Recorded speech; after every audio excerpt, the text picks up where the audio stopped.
Party నేత విజయసాయి రెడ్డి గారు రాజీనామా చేశారు. అదేవిధంగా రాబోయే రోజుల్లో మిగిలిన ఎంపీలు కూడా పార్టీలు మాట్లాడాలనేటువంటి చర్చ జరుగుతూ ఉంది. విజయసాయి రెడ్డి గారు జగన్మోహన్ రెడ్డి గారికి అత్యంత సన్నిహితులు. ఆయన 3 తరాలుగా జగన్మోహన్ రెడ్డి గారి ఫ్యామిలీతో వైఎస్ఆర్ పార్టీకి పనిచేశారు.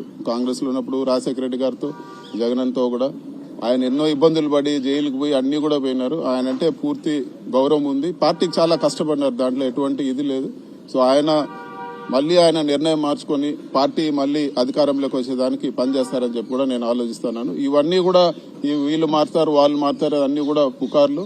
ఖచ్చితంగా ఎవరు మారేవాళ్ళు లేరు. అందరూ కూడా ఇప్పుడు ఉండే వాళ్ళందరూ కూడా కరుడు కట్టిన వైసీపీ అభిమానులు, జగన్ అభిమానులు. ఖచ్చితంగా పార్టీకి నిలబడతాం, పనిచేస్తాం.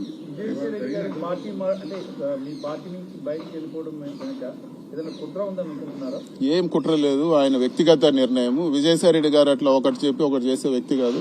సో ఆయన క్లియర్ గా చెప్పారు, వ్యక్తిగత కారణాల వల్ల నేను వెళ్తానని చెప్పి. పార్టీ కూడా ట్వీట్ కూడా పెట్టింది అదే విధంగా.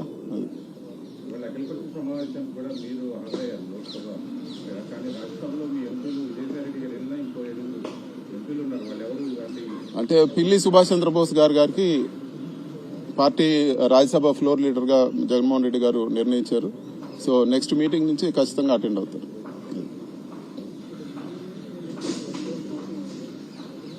ఓకేనా?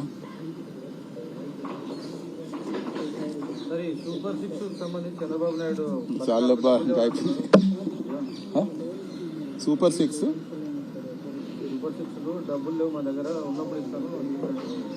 ఎన్నికల్లో ఒక మాట, ప్రతి మీటింగ్ లో కూడా జగన్మోహన్ రెడ్డి గారు ప్రతి మీటింగ్ లో కూడా చెప్పారు, నేను చెప్పిన ప్రతి హామీకి కట్టుబడి ఉన్న ప్రతి ఒక్కటి నెరవేరుస్తా ఉన్నాను.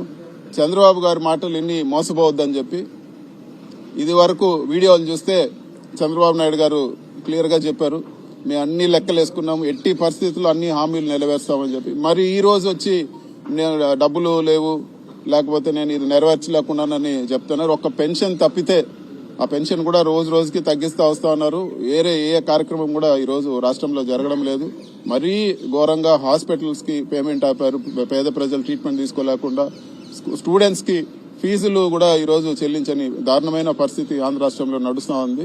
సో ఇవన్నీ కూడా ప్రజలు గమనిస్తా ఉన్నారు.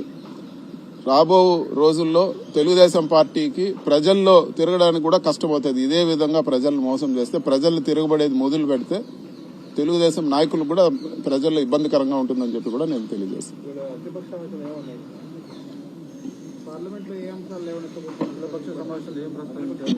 ఈరోజు అఖిలపక్ష సమావేశంలో ముఖ్యంగా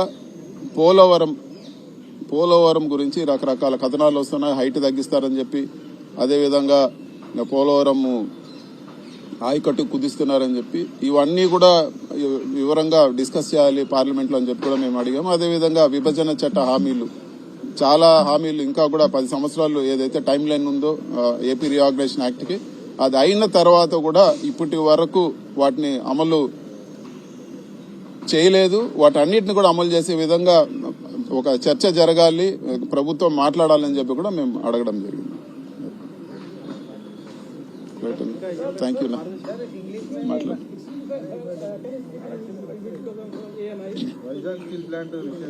So I will talk about what we spoke in all party meeting.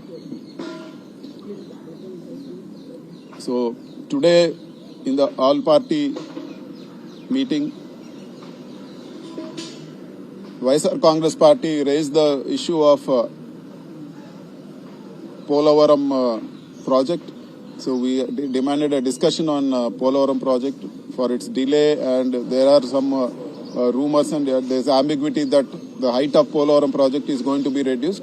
So we demanded a statement from the minister, and we demanded a short-term discussion on that. And also we demanded a discussion on AP Reorganization Act. AP Reorganization Act is meant to be done in 10 years, but even after 10 years there are a lot of issues which have not been resolved. So we asked for a discussion on AP Reorganization Act, and also we raised the issue of the scam done by Margadarshi Financiers, and we are going to raise this in the budget discussion also, and we are going to represent to the finance minister and the prime minister also on this. And one issue which all parties agreed